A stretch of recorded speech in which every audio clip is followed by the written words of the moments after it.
I've been wanting to do this tutorial for shoulder hooping for a long time, and I'm feeling that it's time to do that. So I'm gonna put together this little instructional shoulder hooping tutorial for it, and I hope it helps you. It's one of my favorite practices for on-body flow. It feels really, really great against your chest and your back. It forces you to move your upper body in ways that maybe you're not comfortable with. But once you get it, it can really bring a lot of comfort to your flow. So what I am encouraging you to do is not try this with a small hoop. Go back to your big hoop if you're like wanting to go back and refine your chest hooping, or excuse me, shoulder hooping. Get a big hoop. This is really going to slow down the rotation, and it's going to give your body a chance to learn that muscle memory, because you really want to be able to have the time for your body to move properly. If you've got a hoop that's too small, you're going to have to move really fast and awkward and jarring. Also, one thing that I see is a lot of times people use brakes if they feel they're losing control of the hoop, which is okay, but for really getting your chest hooping smooth and buttery, really encourage you to work on your one direction flow. It just feels so great, and you'll build confidence in your shoulder hooping. So try not to throw in the brakes. Just keep it one direction while you're learning. So again, start with a big hoop. It helps if the hoop has grip tape, because that, again, it's going to help grab onto your clothing. A lot of times people find that just bare shoulders is helpful for learning this move too. So if you are already proficient in your chest hooping, this one here, you can get into your shoulder hooping by alternating your arms and dropping them in. You can also begin this by placing the hoop on your shoulders. And if you're learning this for the first time, go ahead and just hold your hoop here while you're learning. Hold it out in front of you, and in your hands here, you're going to just wind yourself up and push the hoop over in your dominant direction. Send your hand over to your opposite shoulder to get it started. And then from here, you're going to start the movement. And the movement is, rather than a 2-point push like I teach people with waist hooping, this is really a 4-point. And what you're doing is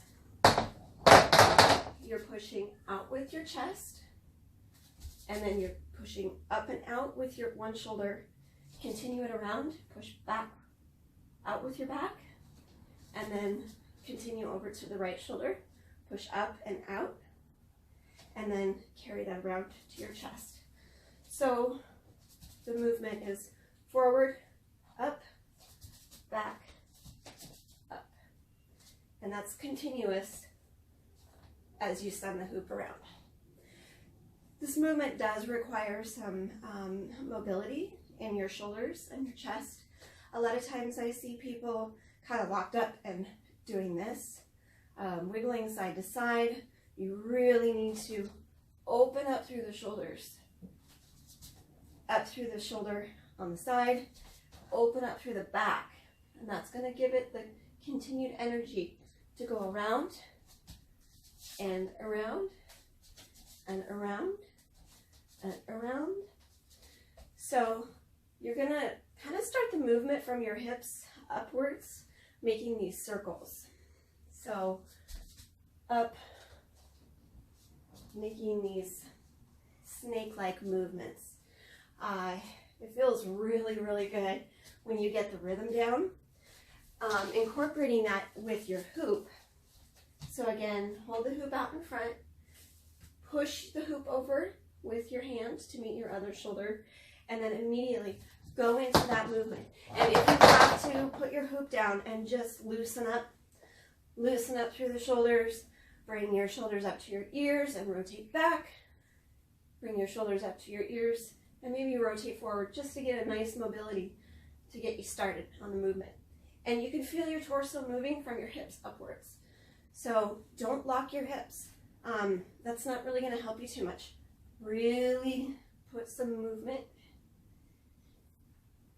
Get it loose, get it warmed up, and then pick up your hoop and give it a try.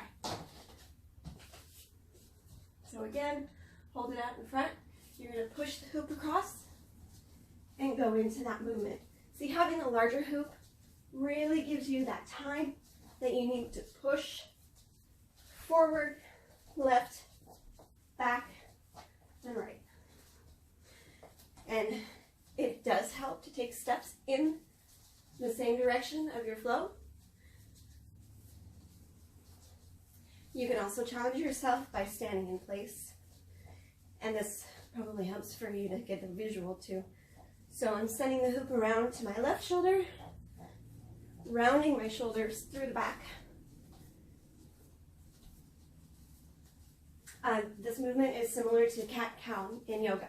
So that can be another warm-up exercise for you. Remember to focus on your core as well. That's the foundation of this movement. And breathing, and let it become a movement that relaxes you and calms you and gives you confidence. Happy hooping.